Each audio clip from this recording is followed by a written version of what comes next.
Final Fantasy XIV 6.0 post Endwalker and pre 6.1 is the most unique time that Final Fantasy XIV has ever had. It's at a time now that may never be repeated until another 5 to 10 years from now.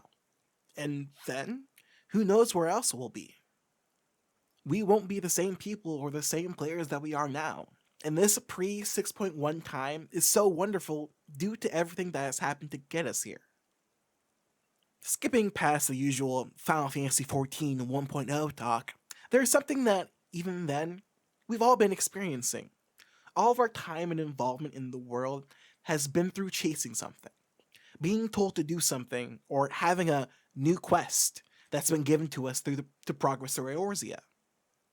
The people that we've known have been working tirelessly prior to ever meeting us on finding the solution to the world's woes. Whoever you met from the starting city has, probably, made it to the conclusion. Those who didn't made a sacrifice that was able to get you and everyone else who is at the end to the end. Everyone at the end has become older, more mature, wiser, and stronger people through the hardships that everyone has endured. For those who aren't at the end, there are others whose stories became intertwined with ours, and now they're off. The group that you've been a part of since you first became the Warrior Light are off and doing whatever they saw fit to do themselves. For some, it may literally be the first or second time to do whatever without an overarching threat. No one is hiding in the shadows, plotting and waiting for the next plot to enact. There's no cutscene of the new big bad that's starting to destroy the star, and hopefully there won't be. For once in our time in Eorzea, almost everything is solved. Everything that we've been involved with is. Individuals you talk to are happy and sing your praises before getting back to their ordinary day-to-day lives.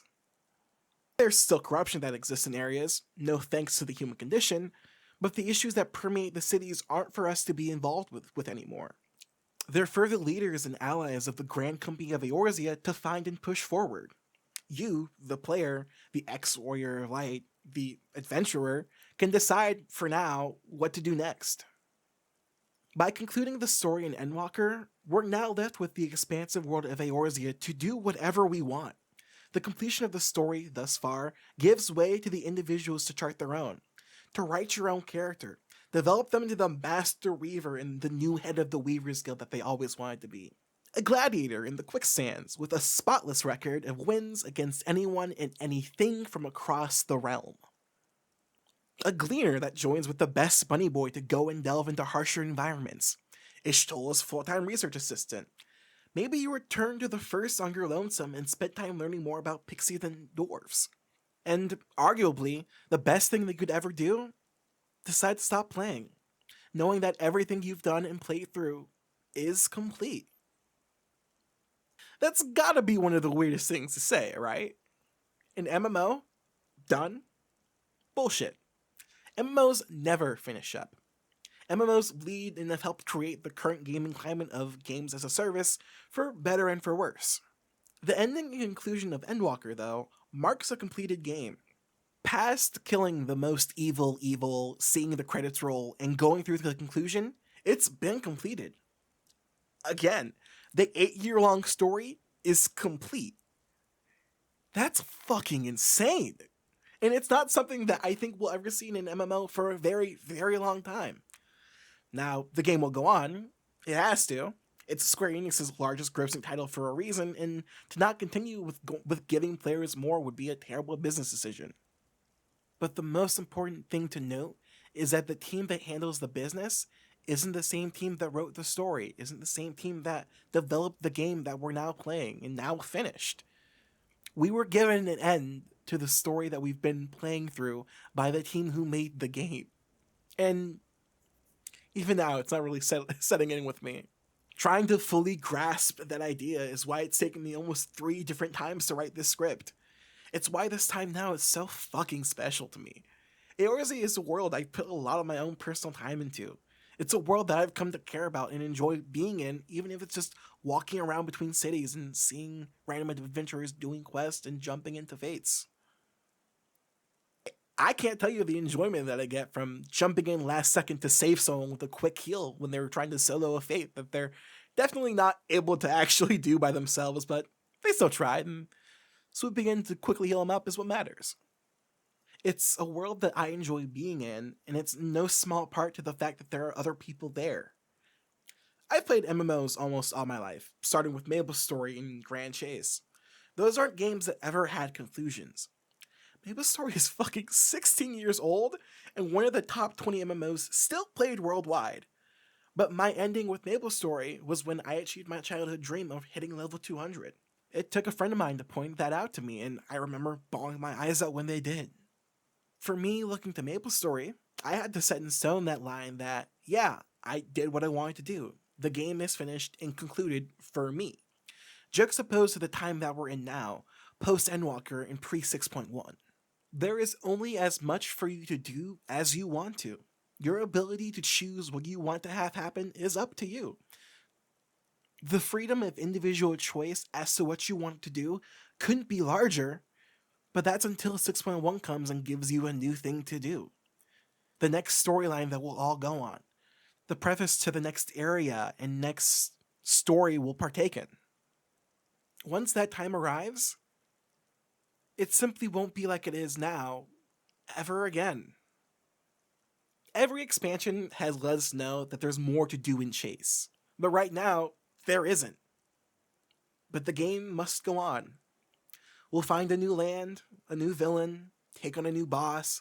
We'll be confronted with a new evil that, hopefully, they'll not try and be larger and do more than the last arc that we've had, due to the fact that, you know, how the fuck are you gonna top that?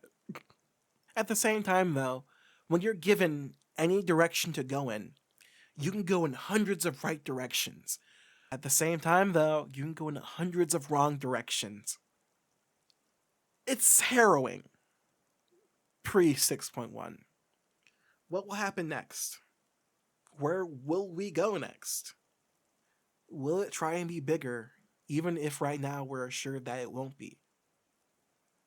I'm only more worried for 6.1, knowing that going bigger is just what happens. I'm extremely happy with how Endwalker ended, and I think that going forward, there's going to be an attempt to try and top that, to be bigger and be better. It's just how things change even after we've been reassured that they're not going to. Where we're at now is partially where I want it to stay, but it can't. It's why I'm taking this time right now to get more art than I've ever gotten before in my life. The world has to go on, and we've got to get back to our own daily lives. But we can choose to find out what moments meant the most to us and what we keep with ourselves going forward. The future will always be scary, but leaving what we have now amplifies it even further. Hell, getting a video out in a certain time is stressful, but talking about the here and now while we're in the here and now keeps moving forward easier. In a sense, we'll lose the freedom that having nothing in front of us gives. And the best I can say is that if you want to try and feel and try to capture how this is now, is in the future to take a break from the MSQ once you finish Endwalker. Take time for yourself to go check in with yourself. Do more quests on the side, talk with the NPCs post Endwalker, because most of them are at a story arc that they've simply never been at before, or one that we've never been able to see them at. While in the future, you won't have the same restrictions that we have now and may entirely choose to jump right into the next MSQ, I can only hope that watching this video and understanding what we once had will give you the ability and the want to make it your own. To decide to do whatever you want regardless of what happens. This has been Philip, Filamentus, and thanks for watching. TTFN.